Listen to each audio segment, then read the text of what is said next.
राधे राधे। दादा जया एकादशी कथा सुनाइए ना। सुनो भैया।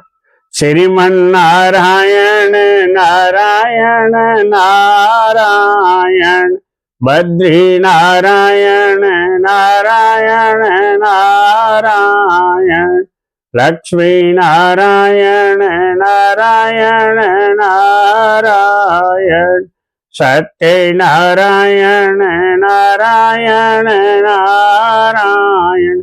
युधिष्ठिर ने पूछा, भगवान आपने माघ मास के कृष्ण पक्ष की एकादशी का वर्णन किया, अब कृपा करके आप ये बताइए कि माघ मास के शुक्ल पक्ष में कौन सी एकादशी होती है, उसकी विधि क्या है तथा उसमें किस देवता का पूजन किया जाता है। भगवान कृष्ण बोले हैं, राजेंद्र बतलाता हूं सुनो। माघ मास के शुक्ल पक्ष में जो एकादशी होती है उसका नाम जया है।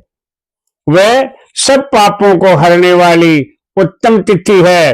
पवित्र होने के साथ ही पापों का नाश करने वाली है तथा मनुष्यों को भोग और मोक्ष प्रदान करती है। इतना ही नहीं है, वह ब्रह्म हत्या जैसे पाप तथा पिशाचत्व का भी विनाश करने वाली है। इसका व्रत करने पर मनुष्य को कभी भी प्रेत योनि में नहीं जाना पड़ता है। इसलिए राजन यत्न पूर्वक जया नाम की एकादशी का व्रत करना चाहिए। एक समय की बात है, स्वर्गलोक में देवराज इंद्र राज्य करते थे। देवगण पारिजात वृक्षों से भरे हुए नंदन वन में अप्सराओं के साथ में विहार कर रहे थे। 50 करोड़ गंधर्वों के नायक देवराज इंद्र ने स्वेच्छानुसार वन में विहार करते हुए बड़े हर्ष के साथ नृत्य का आयोजन किया। उसमें गंधर्व गान कर रहे थे, जिनमें पुष्पदंत, चित्रसेन तथा उसका पुत्र ये तीनों प्रधान थे। चित्रसेन की स्त्री का नाम मालिनी था। मालिनी से एक कन्या उत्पन्न हुई थी जो पुष्पवंती के नाम से विख्यात थी। पुष्पदंत गंधर्व के एक पुत्र था जिसको लोग माल्यवान कहते थे। माल्यवान पुष्पवंती के रूप से अत्यंत मोहित था। इन दोनों में इंद्र के संतोषार्थ नृत्य करने के लिए आए थे। इन दोनों का गान हो रहा था। इसके साथ में अप्सराएं भी थी। परस्पर अनुराग के कारण ये दोनों मोह के वशीभूत हो गए। चित्त में भ्रांति आ गई, इसलिए वह शुद्ध गान नहीं गा सके।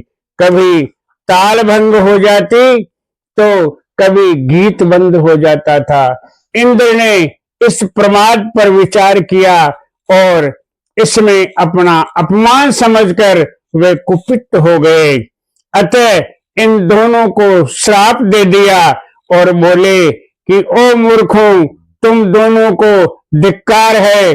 तुम लोग पतित और मेरी आज्ञा भंग करने वाले हो। अतः पत्नी पत्नी के रूप में रहते हुए पिशाच हो जाओ। इंद्र के इस प्रकार श्राप देने पर इन दोनों के मन में बड़ा दुख हुआ। वे हिमालय पर्वत पर चले गए और पिशाच योनि को पाकर भयंकर दुख भोगने लगे। शारीरिक पातक से उत्पन्न ताप से पीड़ित होकर के दोनों ही पर्वत की कंदराओं में विचरते रहते थे। एक दिन पिशाच ने अपनी पत्नी पिशाचिनी से कहा, हमने कौन सा पाप किया है जिससे ये पिशाच योनि प्राप्त हुई है। नरक का कष्ट अत्यंत भयंकर है तथा पिशाच योनि भी बहुत ही दुख देने वाली है। अतः पूर्ण प्रयत्न करके पाप से बचना चाहिए। इस प्रकार चिंतामग्न होकर वे दोनों दुख के कारण सूखते जा रहे थे। देवयोग से उन्हें माघ मास की एकादशी तिथि प्राप्त हो गई। जया नाम से विख्यात तिथि जो इस तिथियों में उत्तम है आई। उस दिन उन दोनों ने सब प्रकार के आहार त्याग दिए, जलपान तक नहीं किया। किसी जीव की हिंसा नहीं की, यहाँ तक कि फल भी नहीं खाया। निरंतर दुख से युक्त होकर वे एक पीपल के समीप बैठे रहे। सूर्यास्त हो गया, उसके प्राण लेने वाली भयंकर रात उपस्थित हुई। उन्हें नींद नहीं आई, वे रति या और कोई सुख भी नहीं पा सके। सूर्योदय हुआ, द्वादशी का दिन आया। उन पिशाचों के द्वारा जया के उत्तम व्रत का पालन हो गया। उन्होंने रात में जागरण भी किया था। उस व्रत के प्रभाव से तथा भगवान विष्णु की शक्ति से उन दोनों की पिशाचता दूर हो गई। पुष्पवंती और माल्यवान अपने पूरे रूप में आ गए। उनके हृदय में वही पुराना स्नेह उमड़ रहा था। उनके शरीर पर पहले ही जैसे अलंकार शोभा पा रहे थे। वे दोनों मनोहर रूप धारण करके विमान पर बैठे और स्वर्ग लोक में चले गए, जहां देवराज इंद्र के सामने जाकर दोनों ने बड़ी प्रसन्नता के साथ में उन्हें प्रणाम किया। उन्हें इस रूप में उपस्थित देखकर इंद्र को बड़ा विस्मय हुआ। उन्होंने पूछा, बताओ किस पुण्य के प्रभाव से तुम दोनों का पिशाचत्व दूर हुआ है? तुम मेरे शाप को प्राप्त हो चुके थे, फिर किस देवता ने तुम्हें उससे छुटकारा दिलाया है? माल्यवान बोला है, स्वामिन, भगवान वासुदेव की कृपा तथा जया नामक एकादशी के व्रत से हमारी पिशाचता दूर हुई है। इंद्र ने कहा, तो अब तुम दोनों मेरे कहने से सुधा पान करो। जो लोग एकादशी के व्रत में तत्पर और भगवान श्री कृष्ण के शरणागत होते हैं, वे हमारे भी पूजनीय है। भगवान श्री कृष्ण कहते हैं, राजन, इस कारण से एकादशी का व्रत करना चाहिए। नृप श्रेष्ठ, जया ब्रह्म हत्या का पाप भी दूर करने वाली है। जिसने जया का व्रत किया है, उसने सब प्रकार के दान दे दिए हैं और संपूर्ण यज्ञों का अनुष्ठान कर लिया है।